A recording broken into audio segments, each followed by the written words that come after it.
শুনেছিলাম, ভাবতেই পারছি না যে এইভাবে কামব্যাক হবে। আমাদের বুমরা আছে, পান্ডিয়া আছে, কোনো অসুবিধা নাই। সাউথ আফ্রিকা প্রথম জীবনের প্রথম ফাইনালে গেছে। ইন্ডিয়ার প্রত্যেক খেলা ইন্ডিয়ার জার্সি পরে খেলা দেখি, এটা আমার ছোটকাল থেকে অভ্যাস। জয় হিন্দ বন্ধুরা, আমি দীপ আর আপনারা দেখছেন আপডেট ইন্ডিয়া বাংলা। তো বন্ধুরা, যেমনটা ভিডিও শুরুর পূর্বে দেখলেন, এটা হচ্ছে পূর্ব পাকিস্তান ওরফে বাংলাদেশের ঘরের ভিডিও। আপনারা জানেন আজকের দিনে অধিকাংশ বা 80 থেকে বলতে পারেন 95% অধিকাংশ মুসলিমই ভারত বিদ্বেষী। তার মেন একটাই কারণ ভারত হচ্ছে একটি সনাতনী ধর্মের হিন্দুদের দেশ। তো অপরদিকে এদের কাছে তারা কাফের, তাই সবকিছু তারা ধর্মকে বিচার করেই করে। এমনকি এই সমস্ত কথাগুলো বেশিরভাগ মানুষ প্রকাশ্যে বলে, কিছু মানুষ সেটাকে ঘুরিয়ে বলে। আপনারা জানেন ভারত আর সাউথ আফ্রিকার মাঝে যে খেলা হয়েছে সেটাতে ভারত জিতে গেছে। হ্যাঁ, তাই এই মুহূর্তে ভারত আর বাংলাদেশের মাঝে যে সব থেকে মেন কন্ট্রোভার্সিটা শুরু হয়ে চলেছে সেটা কিন্তু এই খেলাকে নিয়ে। আপনারা জানেন যে রিসেন্ট খেলা হয়েছে ভারত আর সাউথ আফ্রিকার মাঝে, কিন্তু এখনো পর্যন্ত আপনারা এটা জেনে অবাক হবেন, এই খেলায় 19টি দেশ লড়াই করেছে শুধুমাত্র এই কাপকে নেয়ার জন্য। কিন্তু একমাত্র শুধু বাংলাদেশে ছিল তারা এই লড়াইটা করেছে বা খেলাটা খেলেছে শুধুমাত্র তাদের বাপকে খোঁজার জন্য। হ্যাঁ, কথাটা শুনতে খারাপ লাগলো, এটাও সত্য।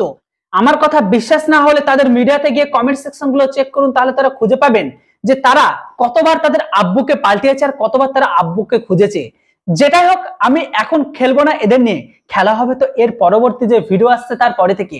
এই ভিডিওটিতে বাংলাদেশের ভেতরে কিছু ভারতের সমর্থনকারী আছে, তারা যদিও ওই সমস্ত মানুষের চাপে যারা আজকের দিনে ভারত বিরোধিতা করে তাদের জন্য তারা দাবা পড়েছিল, কিন্তু ভারতের যে জয় হয়েছে, ভারত যে কাপ জিতেছে, সেই আনন্দকে ধরে রাখতে পারেনি। তাদের কথাগুলো মিডিয়ার সামনে তুলে ধরেই ফেলেছে। যাই হোক, আমি কথা বলবো সেই সমস্ত দেশের ভারত সমর্থনকারী কিছু মানুষের, যারা ভারতের সমর্থনে কি বলছে। আপনারা অবশ্যই আগে ভিডিও ক্লিপটি দেখুন। শুনেছিলাম, ভাবতেই পারছি না যে এইভাবে কামব্যাক হবে। আমাদের বুমরা আছে, পান্ডিয়া আছে, কোনো অসুবিধা নাই। সাউথ আফ্রিকা প্রথম জীবনের প্রথম ফাইনালে গেছে। ইন্ডিয়ার প্রত্যেক খেলা ইন্ডিয়ার জার্সি পরে খেলা দেখি, এটা আমার ছোটকাল থেকে অভ্যাস। সাউথ আফ্রিকাকে সমর্থন দিয়েছি, তারাও চ্যাম্পিয়নের মতোই খেলেছে এবং তাদের প্রতি যে সাপোর্ট সেটা সবসময় থাকবে। ইন্ডিয়া কোন সময় কোন বলার খেলাইতে হয় সেটা ভালো জানে এবং শেষ সময় ওরা ম্যাচকে মূল ঘুরাতে পারে। সাউথ আফ্রিকা এর আগে বিভিন্ন ম্যাচে ভালো খেলে শেষ সময়ে আমরা পরাজিত হতে দেখেছি। সেই অভিজ্ঞতা থেকে আমি ইন্ডিয়ার সাপোর্টার হিসেবে আমি জানি যে আজকে ইন্ডিয়া জিতবে। হেনরিক ক্লাসেন যে ব্যাটিংটা করেছে বিস্ট, ওই ইনিংসের মনে হচ্ছিল ম্যাচটা বেরিয়ে যাচ্ছে। তারপরে ক্লাসেনের উইকেটের পরে আর জাসপ্রীত বুমরার একটা ওভার, ইন্ডিয়া ইন।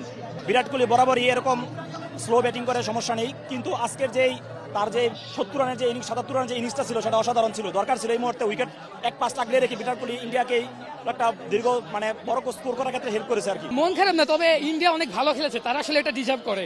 আর তারা যেভাবে কামব্যাকটা করেছে অসাধারণ, ভালো লেগেছে খেলাটি। ফাইনালের মতো হয়েছে। বিরাট কোহলি তার সেরাটা সে নিজে তুলে ধরছে, সে যে ওয়ার্ল্ডের সেরা ব্যাটসম্যান সে সেটা দেখাই দিছে, ঠিক আছে। কিন্তু আমরা সবাই ভরসা করছিলাম আসলে রোহিতের উপর। আমি আমার দলকে সাপোর্ট করতেছি, ওনারা ওনাদের দলকে সাপোর্ট করতেছে, বাট আমি অ্যাকচুয়ালি আমি big fan of Virat Kohli.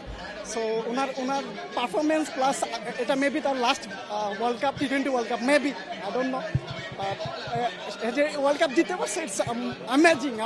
আমি বলে বুঝাইতে পারবো না, প্লেয়ারদের থেকে মনে হয় আমার খুশি বেশি লাগতেছে। সাউথ আফ্রিকা প্রথম জীবনের প্রথম ফাইনালে গেছে, এর আগে কখনো যাইতে পারে নাই।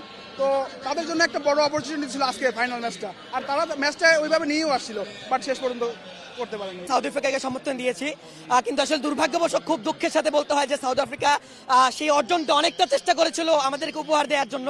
শেষ পর্যন্ত আমরা সর্বোচ্চ চেষ্টা করে দিয়েছি, তবে শেষে বুমরার বল এবং ইন্ডিয়ার যে কামব্যাকটা ছিল সেটা আসলে খুব ভালো বললেই চলে।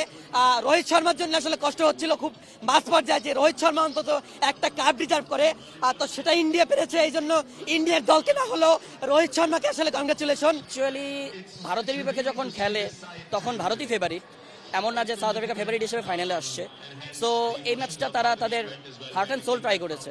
সো চোকার্স বলা, আমি এই ম্যাচের জন্য তাদেরকে চোকার্স বলবো না। আসলে আপনি যদি দেখেন যে ভারত কিন্তু তাদের সবচেয়ে ভালো বলারগুলো শেষ দিকে রেখে দিয়েছে, এবং আমরা জানি বুমরা, আর্শদীপ এরা স্লগ ওভারে খুব ভালো বল করে। সো একটা তো টেনশন ছিল যে লাস্টের দিকে তারা আসবে, শেষের দিকে বলা হবে। So it would be very crucial for them. যদি নার্ভ ধরে রাখতে পারতো সাউথ আফ্রিকা হয়তো জিতে যেত, বাট তারাও চ্যাম্পিয়নের মতোই খেলেছে এবং তাদের প্রতি যে সাপোর্ট সেটা সবসময়। তো বন্ধুরা, এতক্ষণ পর্যন্ত যে ভিডিও ক্লিপটুকু দেখলেন, এই ভিডিও ক্লিপটা হচ্ছে বাংলাদেশের তারাই যারা এই মুহূর্তে ভারতকে সমর্থন করে। হ্যাঁ, কিন্তু এর পরবর্তী যে ভিডিওটি আনতে চলেছি, পূর্ব পাকিস্তানের ঘরের ভেতরে মাদ্রাসা ছাপ বা উগ্রবাদী জঙ্গি যারা বিশেষ করে ভারতের সম্পর্কে হেড স্পিচ দেয় আর ভারতকে ঘৃণা নিয়ে বিভিন্ন রকম মন্তব্য করে। এবার আপনারা বলবেন না আপনি কেন এবার আপনি কেন পূর্ব পাকিস্তানের নাম নিয়ে বাংলাদেশের নামে এইভাবে কথা বলছেন? তো দেখুন, যে যেমন তাকে সেইভাবে জবাব দেওয়াটা আমি জরুরি বলে মনে করি। তাই আমার এই কথাগুলো কেউ যেন এইভাবে বলবেন না। যেটা বন্ধুরা, চলুন ভিডিওটি যদি ভালো লাগে তাহলে ভিডিওটিকে লাইক আর চ্যানেলটিতে নতুন হলে অবশ্যই সাবস্ক্রাইব। বন্ধুরা, এর পরবর্তী ভিডিও আসছে বাংলাদেশকে নিয়ে খেলার ভিডিও। হ্যাঁ, ভিডিওটিকে লাইক আর চ্যানেলটিতে সাবস্ক্রাইব করতে কেউ ভুলবেন না।